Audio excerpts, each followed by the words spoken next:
siento honrada de moderar, de estar aquí. Agradecemos profundamente la presencia de todos ustedes. Personalmente agradezco el compromiso, la responsabilidad de las colegas que están en esta mesa para presentar este trabajo. Hoy es un día muy especial, queremos celebrarlo con ustedes, porque en este momento estamos dando entrada a una visibilidad pública, por así decir, a esta presentación de nuestro bebé chiquitito, que hemos dado en llamar CIBE. Esto es una asociación de psicooncología integral iberoamericana.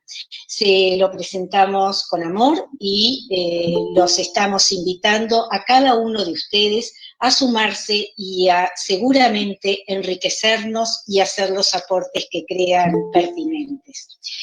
El día en esta presentación, como de niños se trata, lo que vamos a hacer es una presentación de 2 viñetas clínicas. Por favor, la idea es despojarse de prejuicios, como decimos los psicoanalistas, asocien libremente, no hay ningún tipo de censura, cualquier intervención de ustedes es bienvenida y seguramente va a ser generadora de otras ideas de otros profesionales o de otros participantes de este conversatorio. Dicho esto, quiero presentarles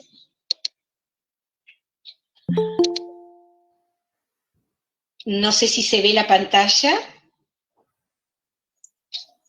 Está cargando. ¿Se ve la pantalla? Bueno, por favor, denme aviso, por favor.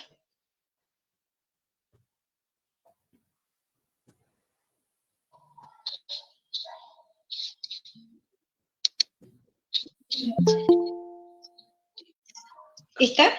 Bueno, hemos titulado a nuestro grupo Tejiendo Redes, y Tejiendo Redes porque nos autodenominamos tejedoras.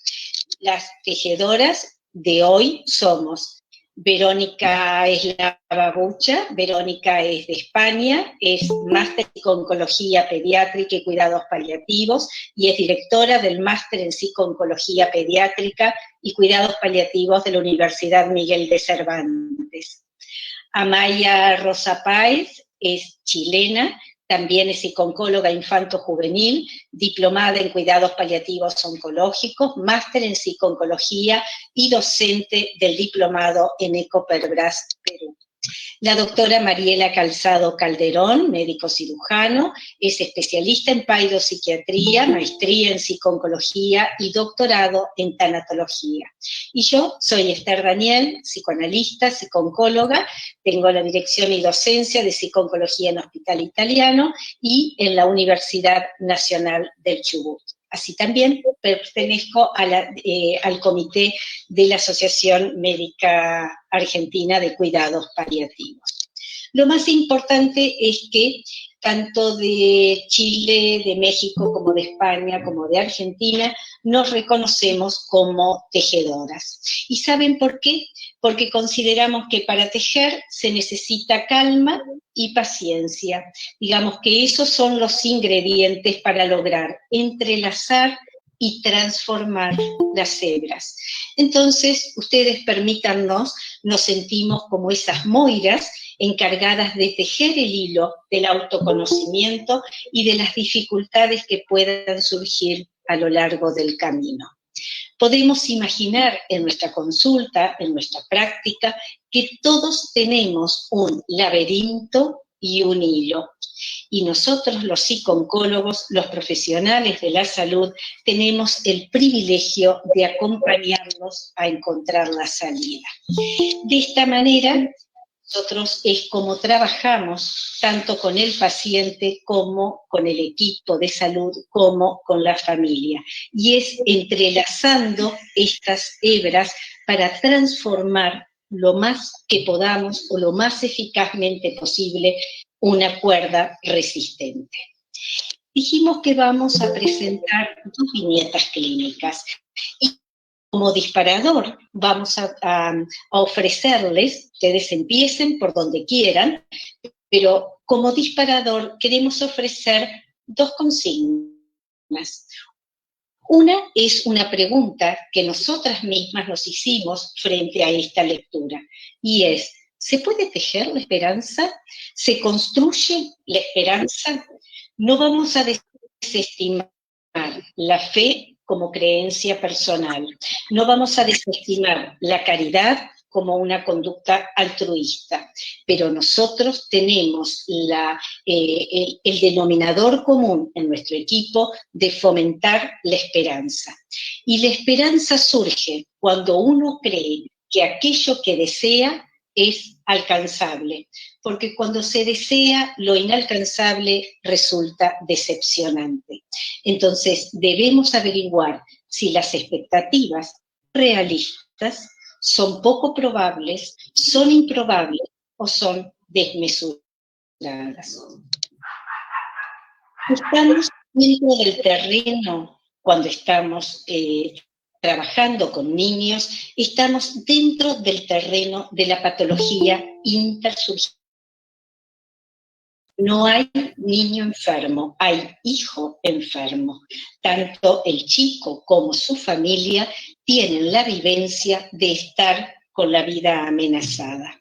Ahora, para que un niño construya su psiquismo, es vital que pueda apoyarse en el funcionamiento psíquico de los padres. Sabemos que el trauma se produce cuando el ambiente, cuando el ámbito, cuando el entorno no reconoce la conmoción. Entonces, el trauma en los niños no es sin los padres. Padres incompetentes, padres negligentes, carentes, ambiguos, emisores de mensajes falsos, violentos, que privan de amor a un niño, lo dejan al borde del desamparo. Esta es la segunda consigna que nosotros ofrecemos en este análisis, y es cómo comunicar. La palabra es mitad de quien las dice y la otra mitad es de quien las recibe. ¿Cómo comunicar? El ámbito de este rapport que mantenemos con nuestro paciente o con la familia puede darse en encuentro, en desencuentro o en un encuentro disruptivo. El desencuentro comunicativo va a generar interdependencias que no son buenas, sino traumáticas, porque la experiencia queda por fuera del sentido, porque no hay posibilidad de juego que recree, sino que lo que se hace es erosionar la autoestima y se quita el timón de la propia vida y se invierte la expectativa en la curación. Se pierde confianza entonces en los objetos protectores y se pierde, obviamente, la actitud creativa. Esa actitud creativa es la que nosotros estamos esperando y deseando que ustedes puedan hacer, que puedan jugar y tejer con nosotras hoy estas viñetas clínicas que vamos a presentarles. Si voy muy rápido, ustedes me dicen. Este caso clínico es el de G. G tiene 11 años. Ha nacido y reside en la Ciudad de México y cursa la escolaridad primaria. Diagnóstico actual. G inicia el 17 de diciembre, posterior a estar jugando con su prima, a saltar en la cama. Sufre una caída con fractura de tibia y peroné de la pierna derecha, por lo que es llevado al hospital pediátrico, donde detectan por medio de rayos X una tumoración que implicaba prácticamente toda la longitud del hueso, por lo que se decide hacer una biopsia para descartar osteosarcoma. Estas son imágenes como para que se pueda visualizar.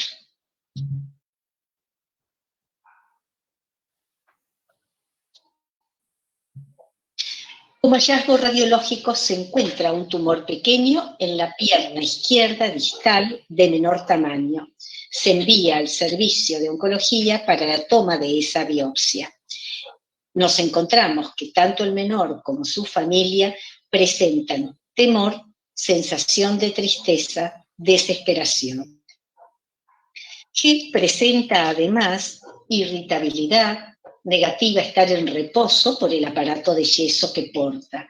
Tiene una actitud de reto y al mismo tiempo de temor porque en el hospital se menciona el tema en sala de espera de que otros niños han sido amputados. De la anamnesis recortamos que G desea ser futbolista profesional y en estos momentos pertenece a un grupo de danza folclórica. Podemos hacer este familiograma, tenemos datos de su mamá, estudios de preparatoria, 33 años, no tenemos datos del papá, sí de I, que es estudiante de 18 años, el hermano de G. Que la intervención que se ha hecho, pero por supuesto estamos aquí abriendo, sean ustedes quienes digan la intervención o los ejes que ustedes respetarían de acuerdo a lo que crean. Aquí la terapeuta que atendió a G puso su intervención tanto en la familia como en la búsqueda de redes de apoyo, en psicoeducación y en la búsqueda de recursos económicos. Por supuesto que en el paciente se observó un gran desgaste emocional, había que trabajar sobre la ira y el miedo, la terapeuta consideró apropiado realizar psicoeducación, realizar toda un viaje, digamos, un tour por el hospital, que esto apunta a la psicoeducación y a la psicoprofilaxis. Aquí les presento a G. Dicho esto, entonces, vamos a abrir,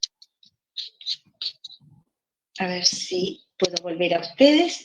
Hecha la presentación entonces de nuestro paciente, por favor, les estamos pidiendo que se puedan despojar de prejuicios, tengamos más bien una actitud reflexiva, una actitud crítica y adelante con todo lo que ustedes puedan conversar. Este es un conversatorio. No hay opiniones buenas, ni intervenciones malas. Aquí estamos para que todos podamos intervenir. G está presentado. Muy bien, colegas, ¿qué es lo que ustedes pueden aportar? Quien ha presentado y aportado específicamente esta viñeta clínica es la doctora Mariela, y está aquí, de modo que todas las preguntas que ustedes requieran como para poder imaginarlo, aquí está presente y se las podemos cursar. Adelante, por favor. También mis colegas, obviamente, ¿no? ¿Qué eje? ¿Qué se les ocurre? ¿Qué llegada, qué resonancia interna ustedes tienen cuando yo les he presentado a G? ¿Por dónde empezarían? ¿Qué piensan?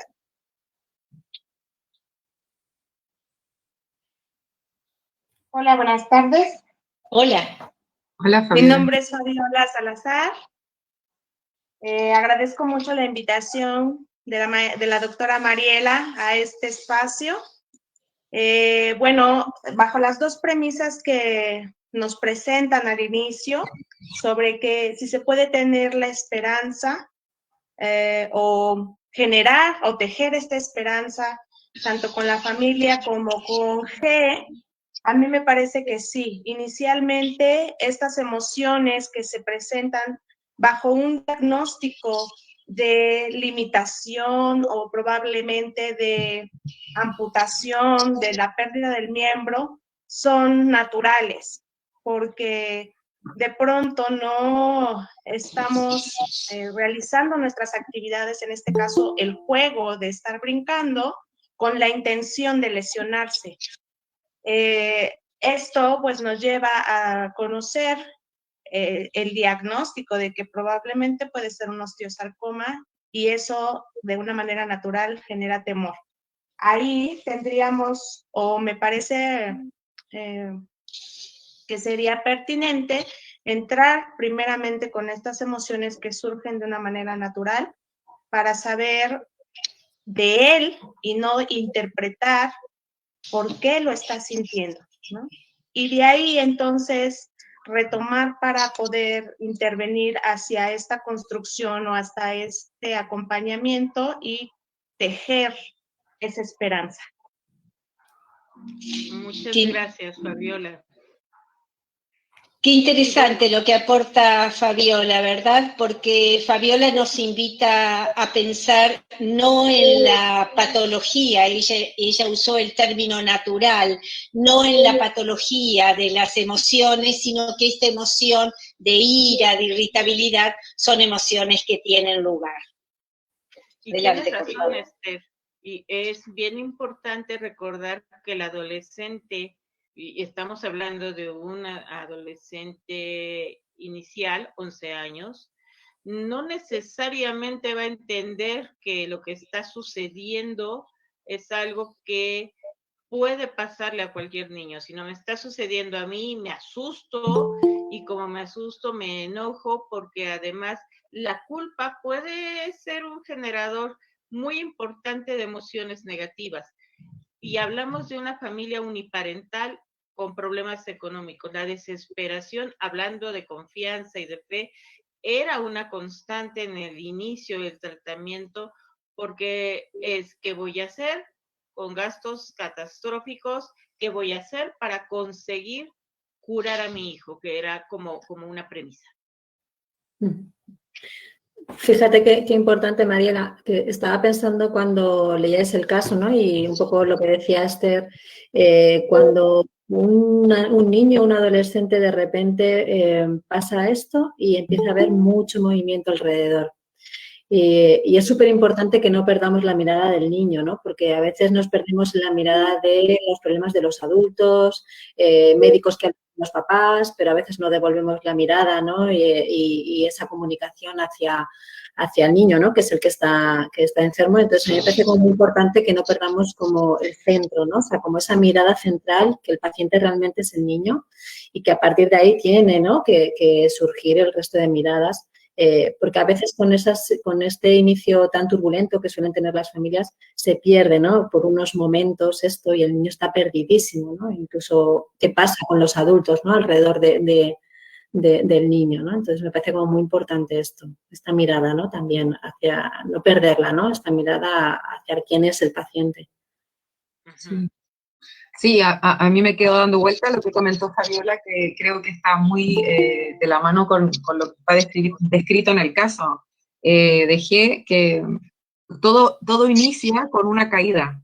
Entonces, cuando todo inicia con una caída, que muchas veces pasa en otros tipos de patología, los tumores cerebrales, me acuerdo mucho de niños con tumores cerebrales que debutan por una caída o se rompen un pie o se caen y ahí se dan cuenta de que el problema está arriba y no está en los pies.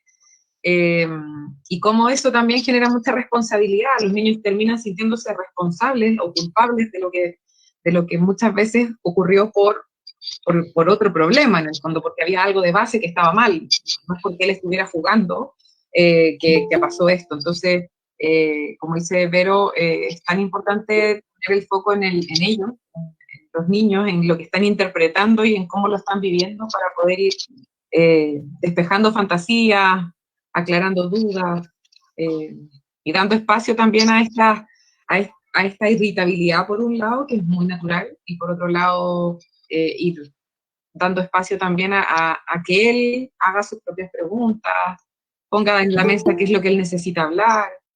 Me parece que eso también es importante.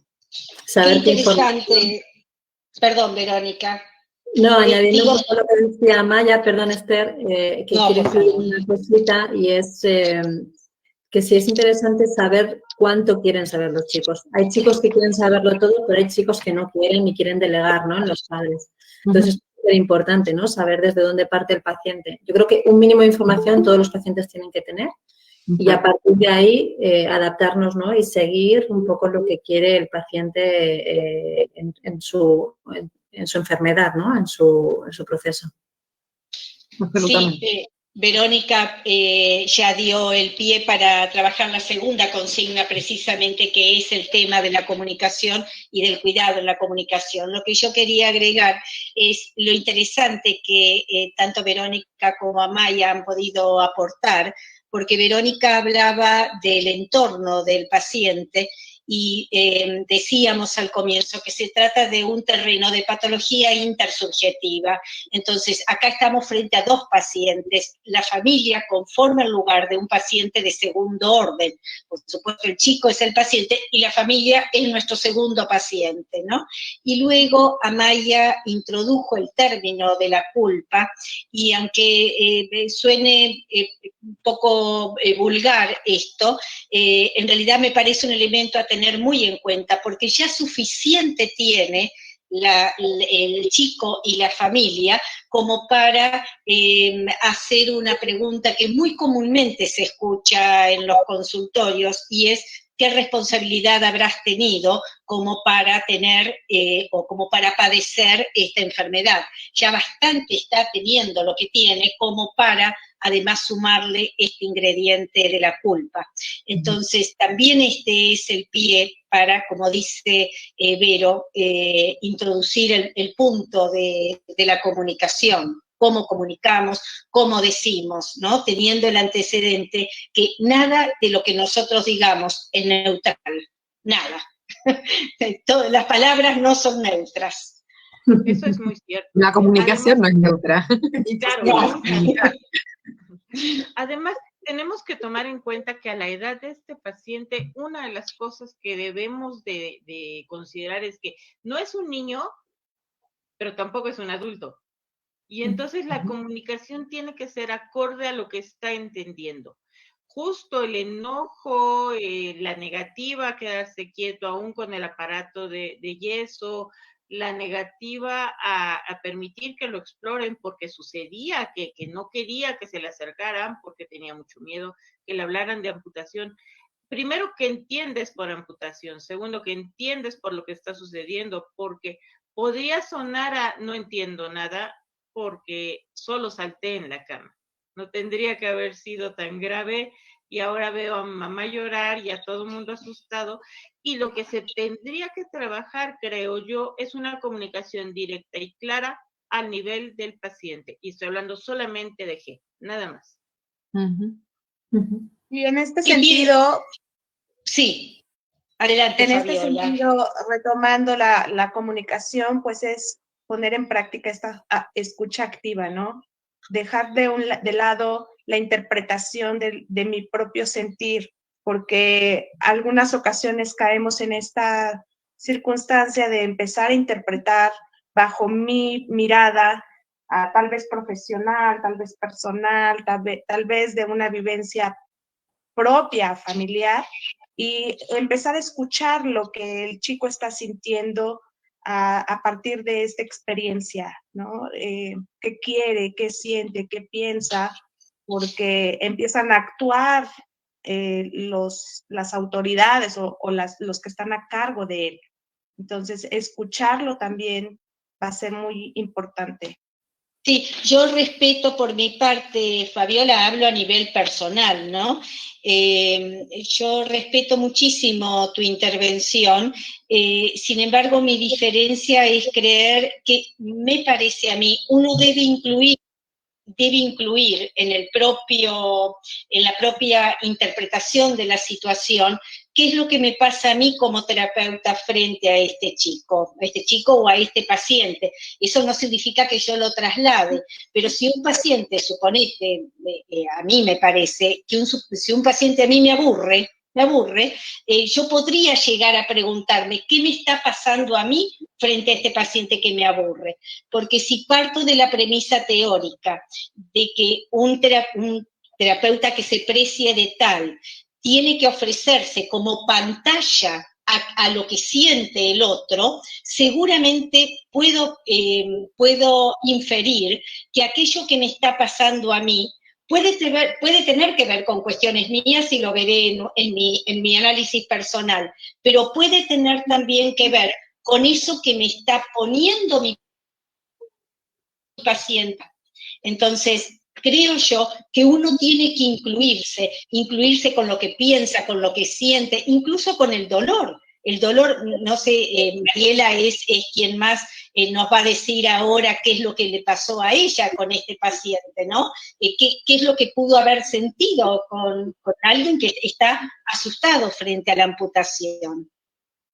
Claro, claro. Y mira, Aarón Segura nos pregunta justo, nos comenta que tendremos que ver al paciente en las 4 esferas: la biológica, la social, la emocional y por supuesto la espiritual. ¿Qué me pasa a mí cuando veo a un niño con dolor? Definitivamente trabajo en esta comprensión del dolor. Estoy entendiendo que es un niño que sufre y estoy entendiendo que es un niño que además entiende que en casa la situación es demasiado difícil para que él esté enfermo. Es como, y además le agrego a la situación familiar que estoy enfermo, y esto no debería de estar sucediendo. Es un niño que carga con responsabilidades ajenas a su edad. Esto lo comprendo y tratamos de trabajar el zafar esa emoción de responsabilidad. ¿Todos los niños saltan en la cama? Pues igual y sí. No todos los niños se rompen la pierna, igual es cierto. Y de los que se rompen la pierna, no todos los niños tienen un tumor, es cierto. Pero de esto nada es responsabilidad tuya. Al trabajar con el niño y su dolor, el sentir su dolor y acompañarle, podemos lograr que empiece a confiar en alguien de bata blanca.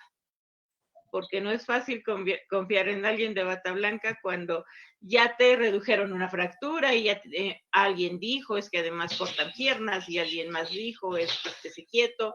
Y entonces lo que trabajamos mucho fue establecer un puente de comunicación, de escucha y de confianza. Mariela, ni siquiera estando en salud es fácil confiar en la bata blanca. Eso es cierto, eso es cierto. Bueno, acá una de las asistentes hace una pregunta por demás interesante que la traslado.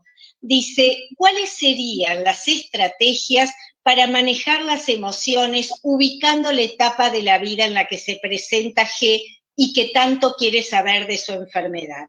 Está preguntando por estrategias para manejar las emociones. ¿Piensan ustedes? Yo antes de esto, estoy pensando, hay un paso previo, y escuchando también a Mariela, con el tema, y me vuelvo otra vez a la comunicación, ¿vale? Y a la información, porque tiene que ver con esto, con esta pregunta, ¿no? Yo cuando me enfrento a un nuevo diagnóstico, en el que todavía hay pruebas, en el que parece que hay un diagnóstico pero que todavía no está confirmado, e incluso en el momento en el que se diagnostica, de repente tenemos a los papás y al niño o al adolescente. Muchas veces los papás están tan abrumados por las emociones que ni siquiera son capaces o sienten que no podemos dar esa información a su hijo. Pero por otro lado está el paciente que necesita cierta información, ¿no? Porque como sabéis, o sea, el hospital en sí, cuando tú llegas y empiezan a hacerte muchas pruebas, es un ambiente invasivo para el niño. Lo veamos como lo veamos, al final son gente que no conocemos, pruebas, me pinchan, no me pinchan, o sea, por muy amable que lo hagamos, es invasivo para el paciente. Entonces, yo muchas veces me encuentro aquí en poder trabajar con la familia para que vean la importancia de la información y qué significa dar información a su hijo. Y todo lo que genera, ¿no? De seguridad, de implicación en el proceso. Y por otro lado, mientras que los papás se deciden a ver si damos información o no, es ver qué sabe, qué información tiene, ¿no? Yo muchas veces hay papás que todavía no quieren decirle que tiene cáncer, pero ya empezamos a trabajar con el niño. Y ahí es donde la pregunta, ¿no? Del tema de manejo de las emociones, ¿no? Ahí, yo, por ejemplo, suelo hacer una pequeña entrevista, ¿no? Es como, anda, ¿y tú qué haces aquí? ¿Y por qué has venido al hospital? ¿No? O sea, como ahí empezamos a chequear, ¿no? Y a ver un poco qué es lo que, qué información está. Hay niños que dicen, yo sé que tengo cáncer, pero es que nadie me lo quiere decir directamente, ¿no? Y otros te cuentan, pues, la película en que le han contado de, no, es que a mí solo me dolía la espalda y entonces, bueno, pues porque me dolía la espalda, ¿no? Entonces, o porque salté en la colchoneta y me rompí el pie, ya. Entonces, esto es súper importante porque es un trabajo paralelo. No puede, o sea, no hacemos una cosa antes que la otra, es como a la vez esto, ¿no? Y a veces, y esto es importante porque son menores y dependen de sus padres y tenemos que incluirlos a todos, seguir los ritmos de la familia. A veces nosotros como terapeutas queremos ir más deprisa de lo que la propia persona, ¿no? Puede ir. Entonces, para trabajar las emociones es súper importante ir, ¿no? Al compás, yo creo, de lo que va necesitando la familia en estos primeros momentos. No sé qué piensan mis compañeras, pero... Sí, yo quería incluir a eso, estoy súper de acuerdo con Verónica. Creo que uno va al ritmo de lo que la familia logre tolerar y sostener, porque finalmente nosotros somos buenos sostenedores y contenedores de muchas cosas, pero los que están 24/7 con el niño o con la niña y el adolescente son los padres.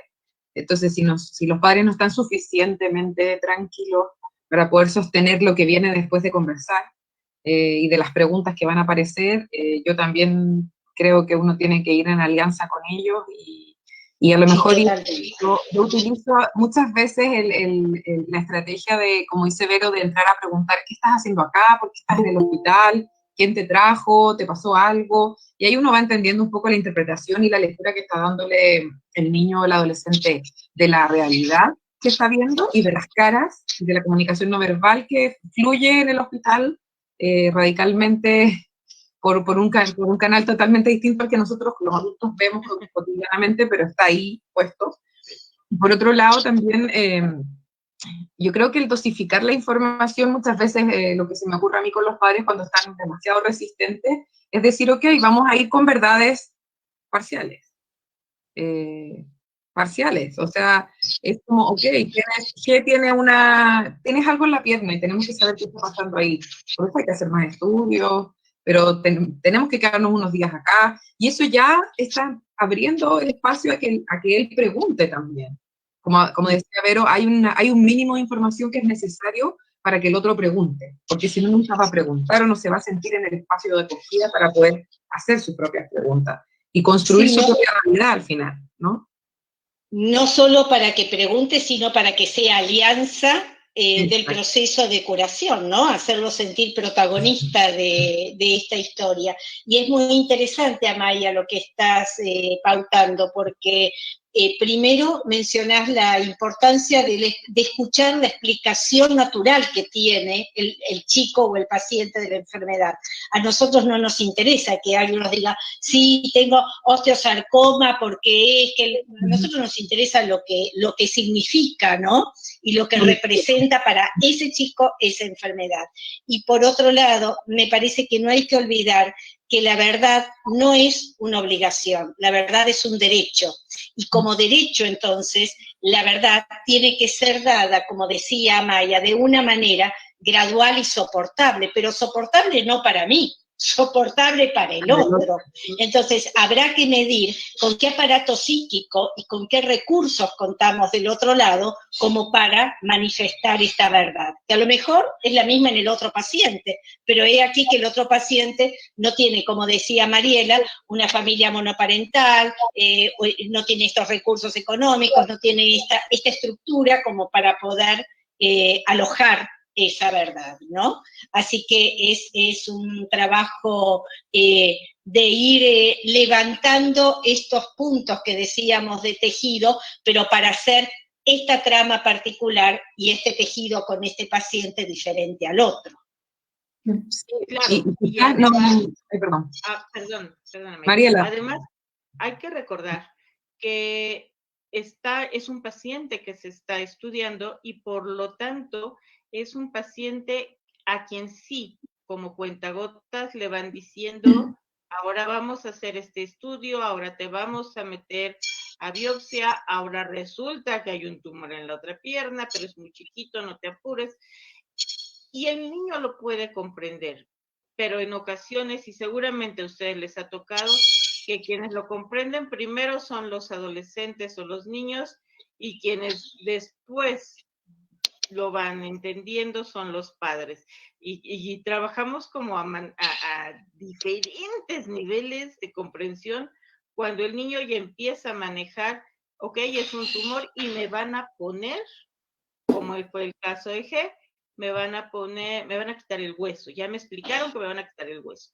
Mientras la mamá está en un nivel diferente de no habrá otra opción, ¿acaso no será posible que le hagamos?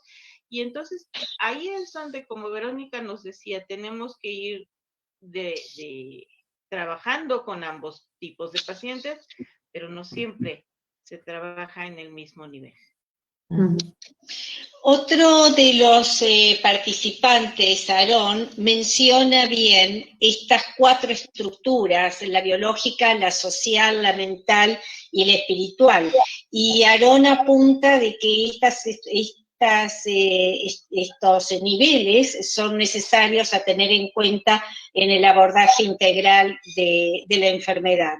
A mí me parece muy interesante el aporte de Aarón, y es importante también tener en cuenta que también cuando estamos saludables funcionamos con todos esos niveles. O sea, tanto en ocasión de un desgarro psicosomático como puede ser la enfermedad, como en ocasión de salud, tanto de salud como de enfermedad, con todo lo que somos, ¿no? Con todo lo que somos. Sí, bueno, no sé si vamos a dejar a alguien más quiere opinar, pero a mí me parece que, claro, en el aspecto, mirando todas esas aristas, entender que ya el impacto de la noticia para la familia completa es complejísimo. O sea, es una crisis no normativa que rompe absolutamente todos los planes de esa familia y reestructura todo, y eso genera un gasto psíquico demasiado alto, y eso moviliza muchos recursos que muchas veces no todos tenemos. Entonces, es lograr sostener eso a nivel, no solamente desde lo emocional, sino que también desde lo mental, desde lo espiritual, y desde lo social también. O sea, las familias se tienen que aislar, ahora ni hablar con la pandemia, pero se tienen que aislar, los niños dejan de ir al colegio, dejan de tener un montón de espacios sociales y de integración que inevitablemente lleva a vivir ciertas pérdidas. Son muchas las pérdidas en paralelo, y como ponían ahí, en el adolescente aún más, porque el adolescente ya está viviendo un proceso complejo también en su etapa del desarrollo. No quiero alargarme porque quiero que todos hablen, pero que me parece interesante también pensarlo así, porque no es solo la dolencia física, sino que también la dolencia física es la primera que aparece, pero después empiezan a aparecer todas y empiezan a brotar todas, y el mismo adolescente se empieza a hacer preguntas: ¿y qué va a pasar con esto? ¿Y cómo voy a hacer esto otro? ¿Y voy a poder jugar a la pelota? ¿Y voy a poder ir a fiestas con mi amigo? No, es mucho no, y muchas prohibiciones y mucha suspensión de planes. Y eso también es doloroso. Sí, acá hay un convidado de piedra, pareciera que también tenemos que tener en cuenta, y es que si bien es una familia monoparental, hay la presencia de un hermano, ¿no? Y que también en ese hermano también se juegan cosas, ya sea, está bien que es grande, este muchacho ya tiene 18 años, pero de todas maneras también está, si bien está ajeno a la situación del hospital, está absolutamente implicado dentro de lo doméstico, en tanto tendrá que atender cosas de la casa, o en tanto su mamá no está como para ponerle una hamburguesa, no sé, se me ocurre, o como para preguntarle cómo está. Entonces, me parece que es necesario que podamos tener una visión con la mirada puesta en quien padece y en este otro, en este contexto, ¿verdad? Donde todos están padeciendo, porque decimos muchas veces que padecer una enfermedad como cáncer es como tirar una piedra al río, y se hacen todos esos círculos concéntricos en el río, y bueno, ya sea de una manera próxima o distal, pero a todos les toca, ¿no? Incluidos nosotros. incluidos nosotros como equipo de salud. Dana quiere hacer una pregunta, le estaba escribiendo por el chat, a ver si quiere intervenir.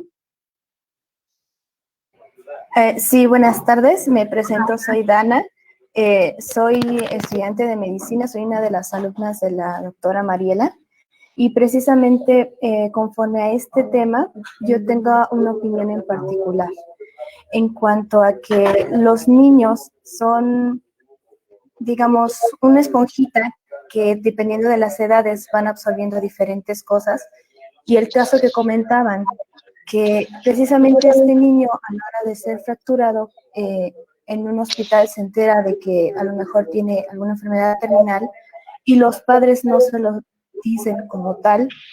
Muchas veces es un error, o yo lo considero un error, porque como ustedes bien mencionan, muchas veces también los niños son capaces de comprender este tipo de situaciones y que muchos te dicen, yo tengo tal enfermedad y sí, pero no me lo quieren decir por miedo.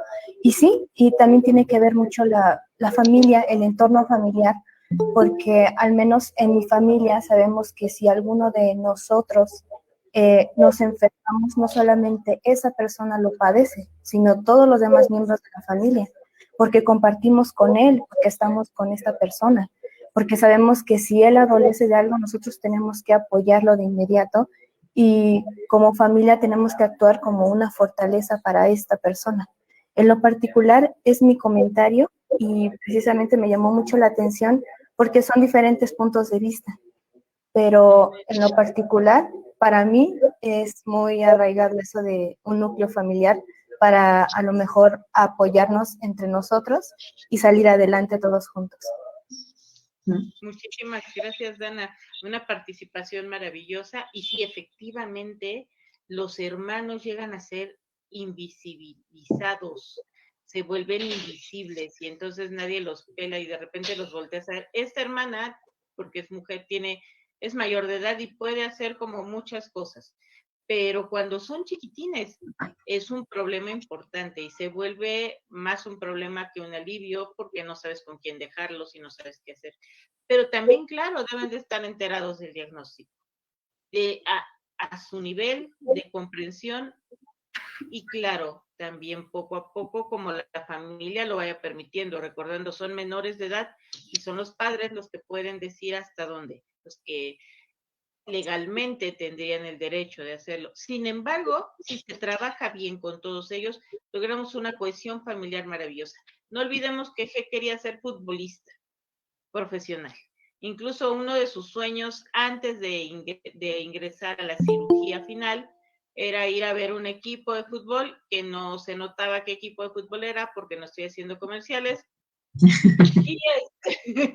Y entonces fue como entender que él podía, sí, de distinta forma, pero claro que iba a poder, y entonces piensa en alternativas, porque así son los adolescentes.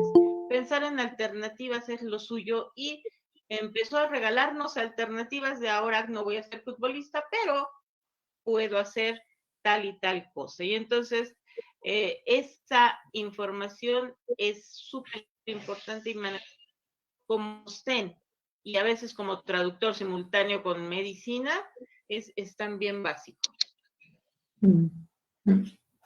Sí. Y yo quería añadir, perdón, Esther. Ay, no, Verónica, perdón. adelante. Solamente iba a leer un mensaje por parte de un participante, pero adelante, Verónica, con tu intervención. Pero estamos en la misma conexión, porque iba un poco como seguro que era el mismo mensaje el de Raquel. Con sí. El tema de la variación. Es que quería unir el de Raquel con la intervención de Dana, con la parte de cuando los padres no pueden dar cierta información o no quieren comunicar a los niños. Yo creo que es súper importante, tanto en el paciente como en la familia, validar las emociones. A veces uno no puede sostener lo que está viviendo y no podemos olvidar que quien sostiene al niño son los papás. Entonces, esto es muy básico. Entonces, tenemos que respetar esto y también respetar a veces, aunque nosotros haríamos otra cosa diferente, ¿no? Las decisiones que ellos toman. Muchas veces acompañando a estos papás al final se llega, ¿no? A conseguir una buena comunicación, una buena información, pero a veces ellos no pueden sostener.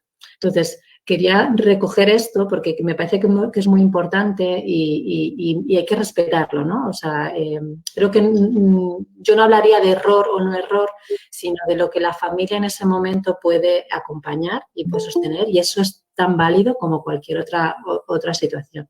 Y a todo esto también como incluir también la parte de la validación emocional en todo momento, tanto del niño como de la familia, ¿no? Validar cuando están al principio enfadados, porque a veces nos encantan los niños buenos, ¿no? Que no lloran, que se portan bien, que siempre están contentos, que cuando entras a la habitación no está enfadado, que se deja explorar estupendamente. Claro, eso es lo ideal, ese es el niño bueno.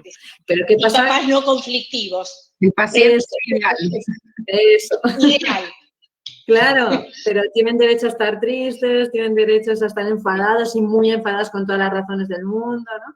Entonces, es súper importante y yo creo que muchas veces ahí es donde puedes vincular con el paciente, ¿no? Es como, te entiendo, ¿no? O sea, tienes derecho a estar enfadado. ¿Cómo no vas a estar enfadado en estos momentos? Que de repente se te quedan así mirando como, ¿en serio? ¿No me vas a decir pórtate bien?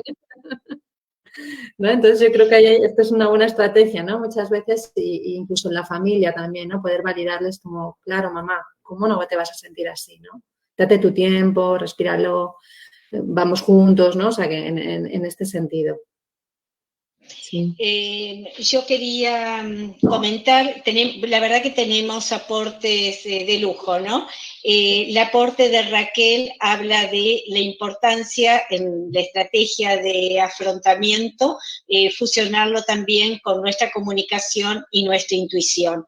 Yo creo que esa es una herramienta sumamente importante. Creo que la intuición, el rapport, el logro de la empatía que tengamos con nuestro paciente y fundamentalmente también la formación y el posicionamiento ético es lo que va a ser el combo, ¿verdad? Como para ir por esta ruta. Y hablaba, Raquel, de estrategias indirectas como la hipnosis ericksoniana y el juego, entre otras. Particularmente yo no creo que haya estrategias indirectas, me parece que bien pueden ser directas y no consideradas alternativas, sino complementarias. Me parece que el juego en un chico es la palabra del adulto, es la manera como nos habla. Si como terapeuta alguien se siente identificado teóricamente con la hipnosis ericksoniana y esa es la herramienta donde hay mayor posicionamiento ético, formación y esta cosa instintiva de sello particular del terapeuta, hay que darle adelante a eso. Y bueno, tener la humildad, ¿no? De poder ver que si no es lo que el paciente está pudiendo responder, poder pedir ayuda y poder ver otras estrategias que podemos o no conocer o sí hacerlo. No sé si mis compañeras están de acuerdo, ¿no? Sí, bueno, lo hemos comentado en algunos momentos, conversando con Esther o con Verónica. Yo creo que la técnica que uno utilice está al servicio del paciente cuando lo necesita, no, y la teoría también. Yo siento que al final no es una gran teoría o una gran técnica. Mientras más tengamos, mejor, tenemos más de dónde echar mano.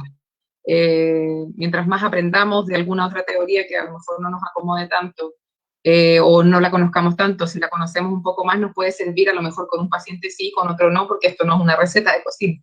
Y me pasa un poco lo mismo que a propósito de lo que dijo Dana, que me detuve un poco ahí también. Es complejo porque, claro, en el fondo Dana decía es que no está bien o es un error. Yo creo que no hay errores ni buenas formas de enfrentarlo. La gente lo enfrenta como puede y como se da cuenta que es capaz. Y probablemente, muchas veces me ha pasado hablar con madres de pacientes que llevan mucho tiempo, padres de pacientes, y me dicen, si tú me hubieses dicho hace 5 años atrás que mi hijo se iba a enfermar de cáncer, yo te habría dicho me muero, pero no te moriste. O sea, sigues funcionando. Y el tema es que ahí uno echa mano recién a las herramientas que conocen y que hasta incluso las que no conocen. Y empieza a buscar y empieza a escarbar hasta que logra encontrar, y parte de nuestra tarea también es ayudarlos a escarbar y a visibilizar esas herramientas. Pero creo que hay formas de enfrentarlo como granos de arena en la playa. O sea, yo creo que cada familia funciona distinto y tienen dinámicas distintas. Hay familias que, como bien decía Dana, mientras más estemos juntos y mientras más nos apoyemos, va a ser un buen sostén. Pero hay otras familias que no necesitan eso y no lo quieren. Y recuerdo muchos casos de pacientes o de madres de pacientes y familiares que dicen, me agota tener que estar contándole a toda la familia lo que pasa todos los días, porque hay días en que no pasa nada. O el que me digan que tengo que pensar positivo cuando en realidad estoy abrumadísima, angustiadísima, triste, con miedo.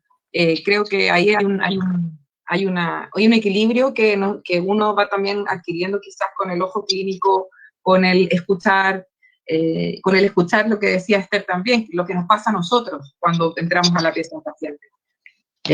Incluso utilizar eso en beneficio de la intervención. Muchas veces cuando uno ya conoce un poco más al paciente, puedes decirle, parece que esta es mi sensación o parece que estás muy enojado hoy día. Y no pasa nada, y hablemos de la rabia, y qué bueno que estés enojado, quiero saber por qué. Y no solo molestarse o estar irritable, como estaba en este caso el paciente de Mariela. Sí, qué interesante que... perdón, algo muy breve nada más con respecto a lo que Amaya aporta de la teoría, ¿no? Porque hay quienes tratan a ultranza de adecuar el paciente o lo que le pasa al paciente a la teoría conocida. Y eso no es nada más que la resistencia del propio terapeuta, ¿no?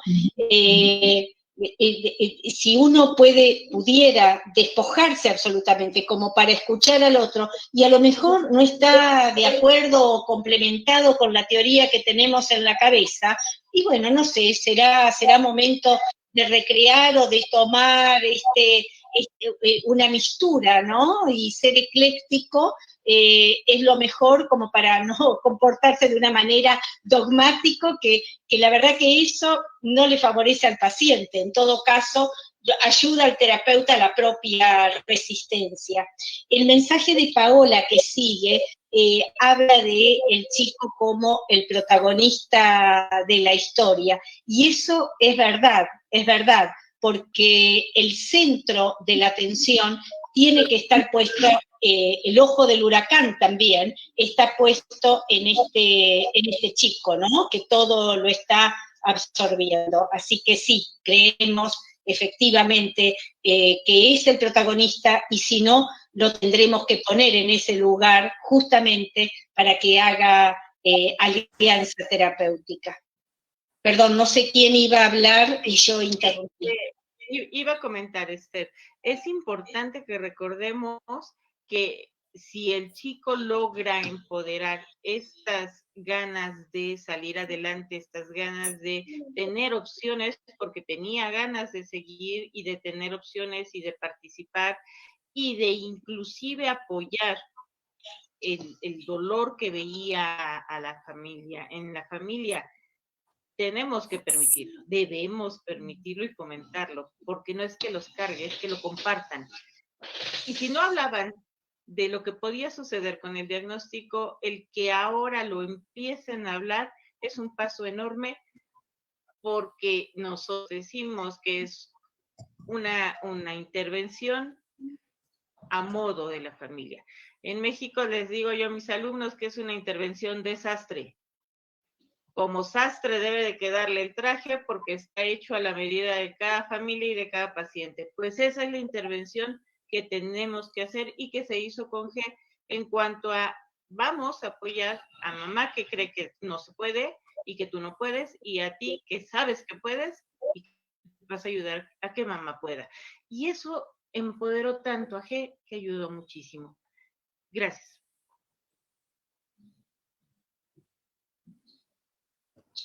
¿Leemos los otros comentarios, Esther? Sí, por favor, adelante. Lo que pasa es que de los comentarios está el club de fans de Mariela. Sí, también. Entonces, no, pero los comentarios... Nosotros nos sentimos honradas de tenerla, Mariela. Mariela, te vamos a sacar una foto, porque te digo que tus cursantes merecen un 10 todos. Después los comentarios que han hecho para vos, 10 todos. Gracias. Había una pregunta que decía Pau, quiero hacer una pregunta. Sí, hola, muy buenas tardes a todos.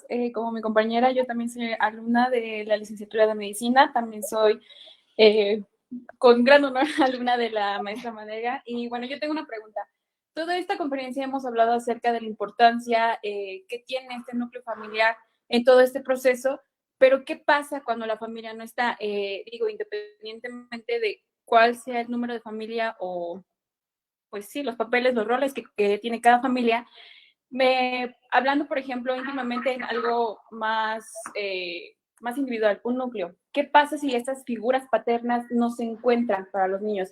Hablando en situaciones de personas que, bueno, de niños, por ejemplo, que están en orfanatos, perdón, o en este caso que pues probablemente sí los tienen, pero normalmente no se encuentran por tener que cubrir pues este horario laboral para sustentar lo que es pues la familia, o incluso que sí están, pero simplemente pues simplemente no tienen esta buena comunicación, esta relación. Digo, si para una persona grande, hablando en términos de adulto, es difícil entender todo este proceso, porque digo, hay personas incluso capacitadas, incluso ahí he visto colegas médicos que no entienden cuál es ese proceso tan difícil que tienen que pasar ciertas personas. Y digo, ¿cuál es este punto para estos niños, ¿no? El no tener estas figuras que pues complementen a esta información, a estas dudas, a este proceso que tiene que pasar. Y digo, más en cuestiones a que si bien los médicos estamos para orientar, somos o tenemos que desarrollar esta capacidad de empatizar con ellos, pero simplemente un médico jamás va a tomar el lugar de un familiar. Por más que se haga el esfuerzo, pues obviamente nunca va a cubrir lo que es una figura paterna, o incluso a estos niños, por ejemplo, incluyéndome, que somos hijos únicos y que probablemente no tenemos, pues como comentaba nuestra compañera, estos hermanos con quien recargar este peso de llevar un proceso tan doloroso y que no podamos entender ciertamente qué es lo que pasó y de quién es la culpa, ¿no? Entonces, siento que en este proceso, pues únicamente se queda enfatizado a que el niño tiene todas las dudas y a un futuro probablemente esto le va a causar el pensar, esto me lo provoqué yo o esto fue mi culpa, y realmente quiero saber cuál es la importancia, cuál es el impacto que le da a todo esto. Uh-huh. Sí. Seguramente tienen respuestas maravillosas. Pido a Esther que me permita contestarle a Pau. Seguro, por favor. ¿Cómo voy a hacer después para superar la tuya? No sé. Mente, Esther, cualquiera. Resulta que tengo un paciente que viene del DIF, que es nuestro aparato gubernamental que acoge a los niños que no tienen familia. Y entonces, Pau, al revés de lo que dijiste, sí, claro, el médico puede tomar la mano del niño, el médico puede sentarse y explicar, el médico y la enfermera que es el papel fundamental, puede apoyarnos, pero para eso estamos los psicólogos también, para explicar al equipo médico, que es otro de nuestros pacientes, que este niño necesita tal vez un poquito más de tiempo, tal vez un poquito más de sonrisas, tal vez un poquito más de escucha, porque no vamos a estar nosotros todo el tiempo, pero sí podemos educar en la manera de atender a estos niños que se quedan solos. Además de que no están solos, están acompañados por el personal de alguien de los albergues del DIF 24/7. Pero si además les enseñas al médico, si desde ahorita mis médicos en formación saben que pueden tomar la mano del niño y decirle, ¿te escucho? Eso hace un cambio enorme. Si le escucho todas sus preguntas y se las resuelvo a nivel de pensamiento, hace un cambio enorme. Y yo vi que esta niñita, que es mi paciente actual, dejó de patalear y escupir la comida a la enfermera, que eso es enorme. Y entonces la enfermera se detuvo y le dijo, si tú no te mueves, duele menos. Y entonces jugaron a las apuestas, dolió más y entonces se ganó una paleta. Y es una sensación de no estás en un mundo de extraños que te vamos a lastimar, estás con alguien que te va a cuidar. Entonces, maravillosa pregunta, Pau, gracias. Sí, es una muy buena pregunta y excelente respuesta, porque además, bueno, Mariela es médico y quien pregunta también, y nosotras somos psicooncólogas. Con un colega también de la red muchas veces confundimos la palabra conversatorio con conservatorio, y nos reíamos de este error que teníamos. Y luego yo me puse a pensar, ¿por qué conservatorio? ¿De dónde venía esto? Y la verdad que conservatorio en mí alude a concierto, y para que en el concierto la sinfonía, creo yo, la sinfonía de poder estar ayudando, sosteniendo y encontrando la salida del padecimiento humano, en este concierto necesitamos que cada uno toque su propio instrumento, el médico con el suyo, el enfermero con el suyo, el pastor con el suyo, o el religioso con el suyo, y el psicooncólogo y el de servicio social con su herramienta. Creo que por más afinado que esté una herramienta y una conducta, sea unitaria de cualquiera de nosotros, si no está realmente en concierto, si no está en unidad con lo que llamamos equipo de salud, y por algún lado se va a hacer agua. Entonces, me parece que en este concierto, así como dejamos claro en la primera parte de este conversatorio, el lugar principal lo tiene el paciente y su familia. Tenemos que nosotros unirnos a esa melodía, pero como equipo de salud. Individualmente, a mí particularmente, me parece que puede ser un hermoso trabajo, pero no va a sonar armonioso. Y yo quiero incluir una cosa, Esther, que un poco por lo que contaba Paola, ¿no?, en la pregunta, y lo que también contaba Mariela, yo creo que es muy importante que los adultos que estemos alrededor, no importa que la familia esté más presente o no, o que venga de un orfanato, que normalmente suelen tener vínculo con sus cuidadores, ¿no?, sino que los adultos que estemos alrededor tengamos presencia. No importa si sean 5 minutos o son 10, pero que tengamos presencia, y que sea esa presencia dedicada al niño, y coherencia, ¿no? Yo creo que son dos cosas básicas, y no importa qué es lo que pasa alrededor, porque yo ya estoy aportando esto al niño. El niño ya está viendo otro modelo, ¿no? Otra forma de ser atendido, otra forma de ser mirado. Entonces, esto ya hace un clic en el niño, ¿no?, con un poquito de paciencia. Entonces, yo creo que estas dos cosas son básicas, ¿no?, para nuestros pacientes. Qué bueno lo que estás diciendo, Verónica, porque esta es una visión que nos exige el todoterreno, o la alta complejidad, ¿no? Entonces, nosotros podemos tener la palabra adecuada o la palabra afinada, pero si esa palabra no va, me parece, acompañada por el cuerpo y por la presencia, no pierde dimensión eso. Entonces, esto que vos mencionás, palabra y cuerpo, las dos, y el cuerpo se refiere a nuestra propia inclusión, ¿no? Porque no solo trabajamos para el cuerpo, trabajamos con el cuerpo. Entonces, en nosotros también tenemos esta caja de resonancia, así como G sentía ira y dolor, también a nosotros nos pasa. Y a esto apuntaba yo al comienzo, de que eso debemos o deberíamos incluirlo.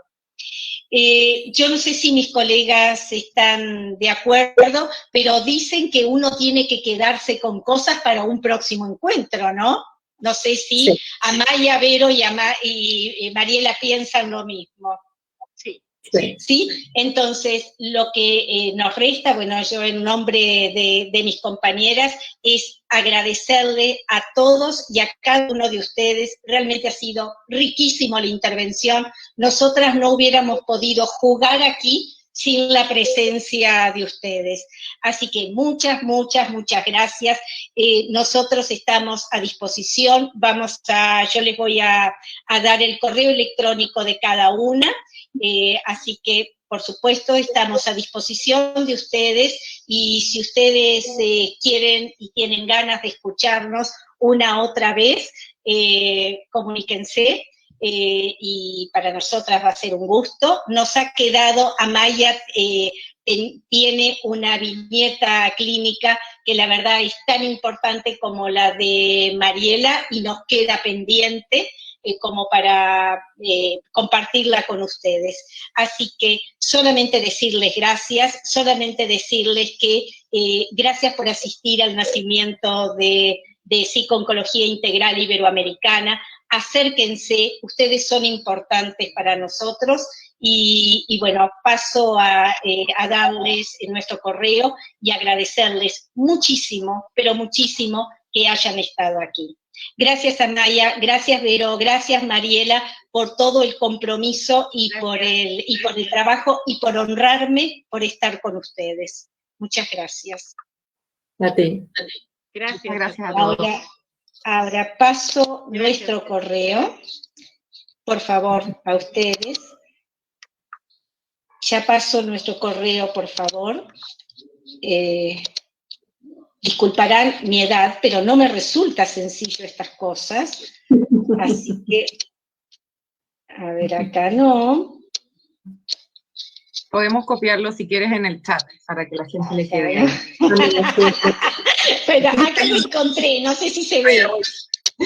Bueno, el club de fans de Mariela ya lo tiene ahí. Sí, claro. Mariela, Amaya, Verónica y el mío. Así que con gusto, claro que, por supuesto, estamos en contacto y no nos perdamos. Gracias a todos. Gracias a todos. Por favor, muchas gracias y quiero saludarlos y mandarles un abrazo. Chao. Chao.